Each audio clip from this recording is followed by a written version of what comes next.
ከኛ ምን ፈልጋ ነው ህይወታችንን በዚህ ልክ የምታመሰቃቅለው?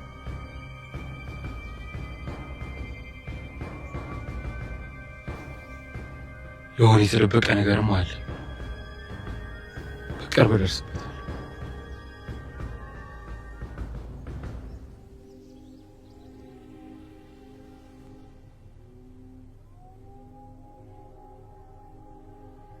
አቶ አምነን። አቤት ሲፈን። ምን ነው? ምን ሆነሃል? የተፈጠረ ነገር አለ እንዴ? አይ ምንም፣ እንዲሁ ነው። አውቃለሁ እኔ እዚህ ቤት ምንም ነኝ፣ ግን ምንም ባላደርግልህ በሀሳብም ቢሆን ላግዝህ እችላለሁ። እኔ እንደዛ ለማለት ፈልጌ አልነበረ። ታዲያ እንደዛ ከሆነ ንገረኛ፣ ማለቴ እንደ ቤተሰብ የምታይኝ ከሆነ። እሺ። ታዲያ ምንድን ነው? አንዲት እኛ ቤት ውስጥ ተቀጥራ ስትሰራ የነበረች ደፍኔ የምትባል ሴት ነበረች። ምን? ደፍኔ? ምን ነው ታውቂያታለሽ እንዴ? ኧረ በጭራሽ አላውቃትም፣ ስም ተመሳስሎብኝ ነው። እናም አሁን ላይ ያቺ ሴት በህይወት የለችም። ማን ገደላት? አይ ሰው አልገደላት። አክሲ እንደነገረችኝ ከሆነ ሙታን የተገኘችው። እንዴት? ማለቴ ያው ዝም ብላ አይደለም የሞተችው። አክስት ሁሉ ነገር አልነገረችኝ ይሆናል። እንዴት እንደዛ ሊሆን ይችላል? አክሲ የምታቆም በሙሉ ነው የነገረችኝ።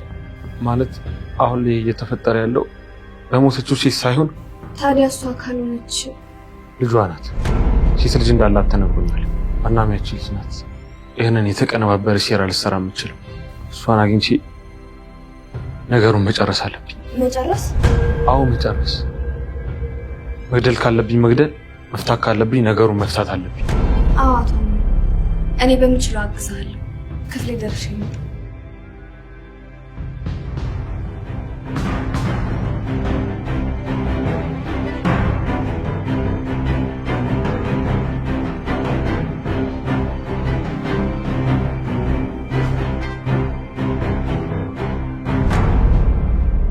በስተመጨረሻ ሜርሲ ሁሉንም ነገር ለአምነን ነግረዋለች። እሱንም ተከትሎ አሁን ላይ ሲፈን ሜርሲን አንቃት የሆነ ክፍል ላይ ያስገብታታለች።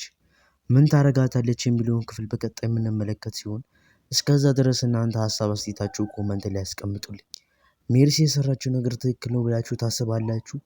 ሲፈንስ ያንን መርዝ ትረጫለች ብላችሁ ታስባላችሁ? የኢንጆሪ ውርሻ ላይ እስኪ ሀሳብ አስተያየታችሁን አስቀምጡልኝ። ያለፈው ክፍል አልቆ የነበረው እንደሚታወቀው ቤሊን ከፎቅ ላይ ስትወድቅ እያስመለከተን ነበር እና ያለፈው ቪዲዮ ላይ እንደሰራሁላችሁ በህልም ነው የሚሆነው ብዬ እንደነገርኳችሁ፣ አዎ እናት ዛራ በህልሟ ያየችው ነገር እንደሆነ ተመልክተናል። እናም ሮጣ ወደ ክፍሏ ስትሄድ እሷን ታጣታለች። እዛ ቦታ ላይ የእውነት ነው እንደ ህልሜ ብላ ደንግጣ ወደ መናፈሻ ቦታ ስትሄድ ነበር እዛው ፎቁ ላይ ቁጭ ብላ ያገኘቻት። እናም በተደጋጋሚ እንድትገባና እባክሽ ውስጥ ሁኚ እንቅልፍሽ ባይመጣም ውስጥ ብትቀመጭ ይሻላል ብላ በተደጋጋሚ ብትነግራትም እሷ ግን ልትሰማት አልቻለችም። እባክሽ አታጨናንቅኝ እያለች ስትመልስላት ተመልክተናል። ከዛ በኋላም ጥያትማ መቼም አልሄድም የሚል ሀሳብ አእምሯ ላይ ይሄዳል። ምክንያቱም ያ በህልሟ ያየችው ነገር እውን መሰላት አብራት ትቀመጥና በፊት ታሪክ የምነግርሽ ታስታውሻለች ብላ ታወራታለች።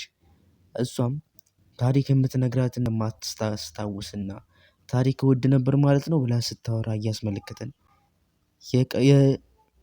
ሌላ ታሪክ እንግዲያውስ ልንገርሽ ብላ ስትጀምርላት እንመለከታለን። በሌላ በኩል ደግሞ ሁሉንም እንደ ሰው ማለትም አብዛኛውን ሰው ያስደስታል ተብሎ የሚታሰብ ነገር ተፈጥሯል። ምንድን ነው?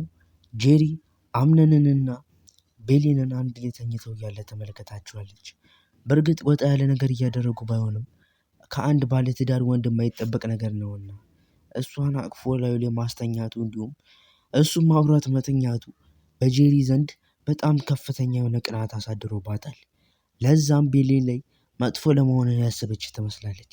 ወይዘሮ ዛራንም ጭምር ከፈለግሽ እቃሽን መውጣት ትችላለሽ፣ እቃሽን ይዘሽ መውጣት ትችላለሽ፣ ከዚህ በኋላ ግን ስለ ቤሊን ስታወሪ እንዳልሰማሽ ብላ ስትናገር ተመልክተናል።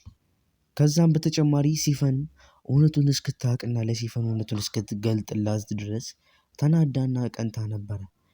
እናም አምነንንም አናግረው ነበር። እስከ መቼ ነው ለባዳ ሰው እንደዚህ የምትሆነው? እኔ እኮ ሚስት ነኝ፣ ለእኔ ጊዜ መስጠት ይገባሃል እያለች በተደጋጋሚ ስትጠይቀው ነበር። እሱም ሚስቴ እንደሆንሽ አልጠፋኝም፣ ግን አሁን ያለንበት ሁኔታና አሁን ያለንበት ሲቹዌሽን ይህንን ነገር ማድረግ ወይም ይህን ነገር ማሰቢያ ቦታ ላይ ነን ብዬ አላስብምና ለማንኛውም ይቅርታ አድርጊልኝ መሄድ አለብኝ ብሎ ተነስቶ ጥሏት ይሄዳል። ይህ ድርጊቱ በጣም ስላናደዳት ነበር ሄዳ ሲራሱ ስትጠይቃት እውነቱን እስከ መናገር የደረሰችው። ከዚህ በኋላ አንድም ሴት እዚህ ቤት ስለ ቤሊን ሲያወራ እንዳልሰማ ብላ ስትናገርም ነበር። ስለ ቤሊንም ያላት አመለካከት የተቀየረ ይመስላል። መጥፎ ሴት አድርጋትም እየተመለከተቻት ያለ ይመስላል። ሌላ በኩል ደግሞ የሜርሲን ምን ያህል ክፋት እንዳለባትም የተመለከትንበት ፓርት ነው ይሄኛው ፓርት። ማለትም የወንድሟን ልጅ ይህ ሁሉ ስቃይ እያሳለፈ እንደሆነ እያወቀች ይባስ ብሎ ድርጅቱም እንደከሰረ እያወቀች አሁን ሌላ ራሷ ጥቅም ስትል የእንጆሪ እርሻውን ሙሉ በሙሉ ልታወድምበትና ሙሉ ለሙሉ ኪሳራ ውስጥ ለመክተት እየታገለች ነው ያለችው። ይህም ሜሌክ ከሚባል ሰው ጋር ተመሳጥራና ተቀጣጥራ የምትሰራው ስራ እንደሆነ ሁላችሁም ታውቃላችሁ። እናም ከወንድሟ ልጅ ወይም ከዘመዷ ይልቅ ለሆዷ ቅድሚያ የምትሰጥ ጨካኝና አረመኔ ሴት እንደሆነች ተመልክተናል። በዚህም የእሷ የስራዋና የእጇ የሰጣት እያለን እየተመኘን በሌላ ፓርት ላይ ደግሞ ስንመለከት ጄሪ እስከዛሬ ድረስ መጥፎ ስራ እንዲሆንባት ያልፈለግንበት ወይም እንዲትሁን እያልን ያላወራንበት አብዛኛው ምክንያት አብዛኞቹ ተመልካቾችም ኮመንት ላይ ያስቀጡት ነገር አለ። ምንድነው? ከዚህ በፊት ብዙ ጊዜ ስለ ጄሪ መጥፎ ነገር የማያወሩበት ምክንያት ማለትም ቤኒናና አምነን አብረው ይሆኑ ከማለት የዘለለ መጥፎ ነገር ጄሪ እንዲትሁን ብለው የማያወሩበት ምክንያት ጄሪ ለቤኒንና ለወይዘሮ ዛራ ያላት ፍቅር ነበር። ከእነሱ ጋር መግባባቷና መቀለዷ እነሷን በክፉ መንገድ እንዳናያት አድርጎን ነበር፣ ልክ ከተፎካካሪ በስተቀር። አሁን ላይ ግን መጥፎ ደረጃ ላይ ያለች ትመስለናል። አጠቃላይ እነሱ ላይ የምታደርገው ነገር እየበዛ ከሄደና እነሱ የምታስቀየም ከሆነ በአጠቃላይና በሙሉ ኃይላችን መጥፎ ነገር እንዲሆንባት የምንመኝ እንደሚሆን እርግጠኛ ነኝ፣ አልጠራጠርም። እንደሰታለን ብዬ አስባለሁ። ለማንኛውም ቀጣይ ክፍልን ሪካፕ እንደማደርግላችሁ የነገርኳችሁን እዚህ ጋር ልሰናበታችሁ። መልካም ጊዜ ይሁንላችሁ። ቸር ሰንብቱ።